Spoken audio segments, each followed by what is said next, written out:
In April, I tore my ACL, and then in June I had surgery on it to repair it. So I've been down and out, away from doing most things that I enjoy. I have been able to chip away at the little things, and I'm starting to get back on my feet.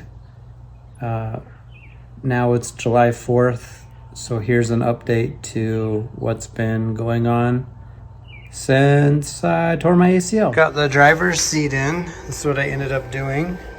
Just using the original rails from the C3. I drilled in a new hole for the rear, and then on the front, it looks like I didn't tighten that. On the front, I used some aluminum, and I don't have anything to weld it with, so I just drilled in 2 holes because it's a little short and I extended it. Now I just got to round off these edges so I don't end up in the hospital. So that project's done. Just got to do the passenger seat now, and I'm gonna test fit the cushion. Ah, yeah, that's nice. Doesn't have a lot of rear room. I could use a little more room. I am 6 foot, and if I'm in cruising mode, that's about 6 foot's probably about the end of the line right here. Just a little, just like 2 inches more might be more ideal, but it was crammed for me with the regular seat in. So my head looks like it will go right about there, so the T-tops will probably smack my head on those a couple times. The C3 steering wheel has never been centered. I think I could fix that. Moving this bracket over. No need. It's off just like there's the center of my chest. It's always been noticeable. Man, that's one step closer now.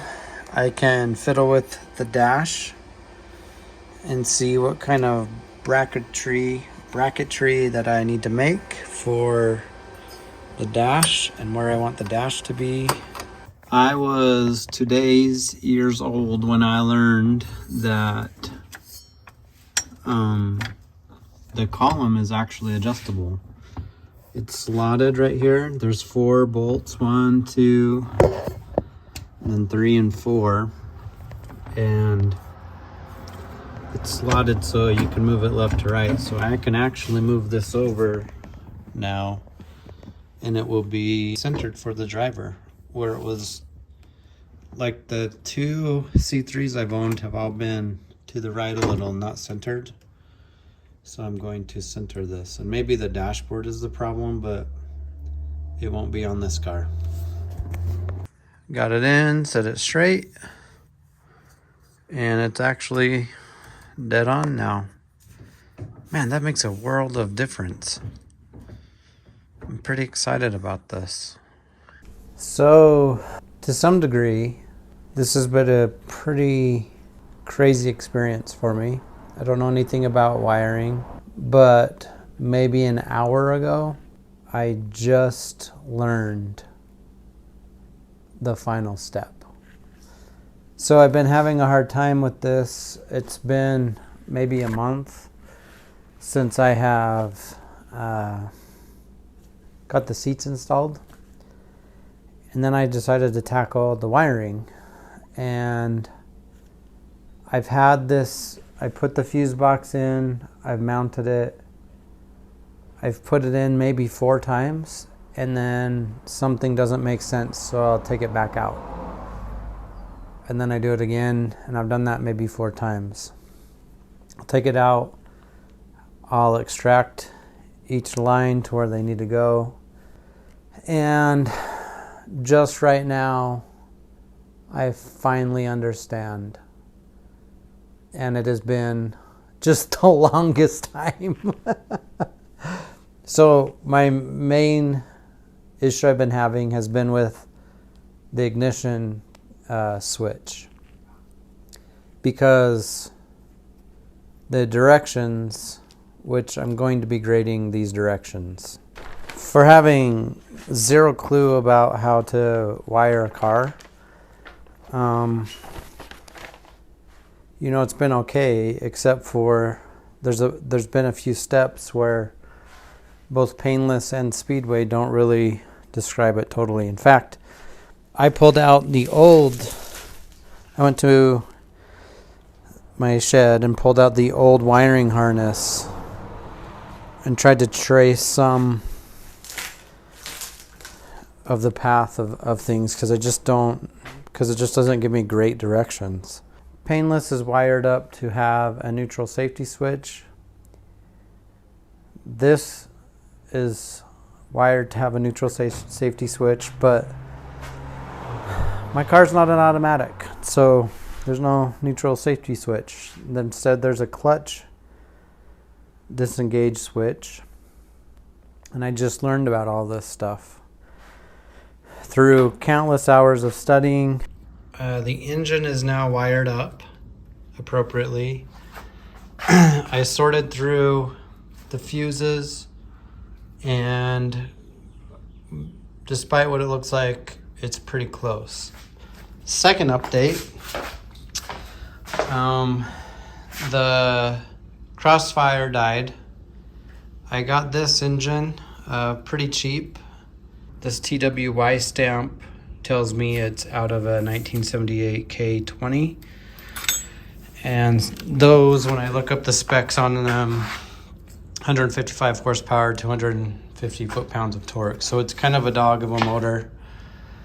But it will get me into the Crossfire through this summer, get this working, can have that as my daily parts getter. All right, I got the old engine out. I had a little problem with antifreeze that spilled everywhere. I took some parts off of this. One of them was the timing chain cover. Put a new seal in it, cleaned it up a little bit, and I robbed the starter. Starter's over there.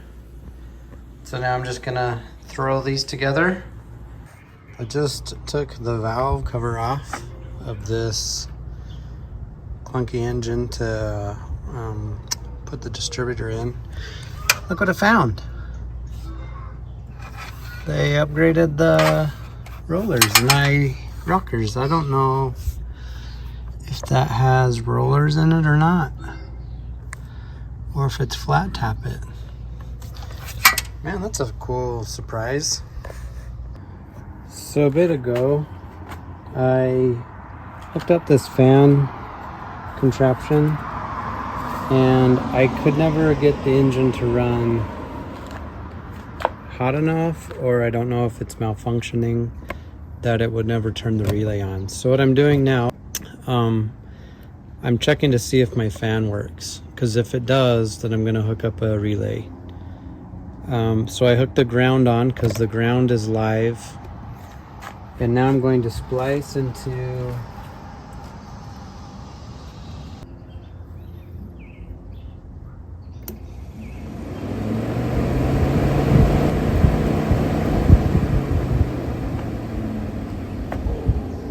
just installed this torque converter lockup kit to bypass the computer that I won't be using anymore. The lockup kit was pretty easy to install. Not too many directions. Has this little, I don't know what that is. It's a little vacuum operated source. So I got to run a hose over there. I ran these purple wires. One goes down to the transmission, plugs into this. And the other one goes to the brake pedal. I took the old wiring harness, wrapped it up, and tucked it in over here. And I don't know why. I drilled that hole in for that purple wire right down there in the firewall. And for whatever reason, I felt bad doing it. Like, oh man, I'm ruining this car. Which is a weird feeling.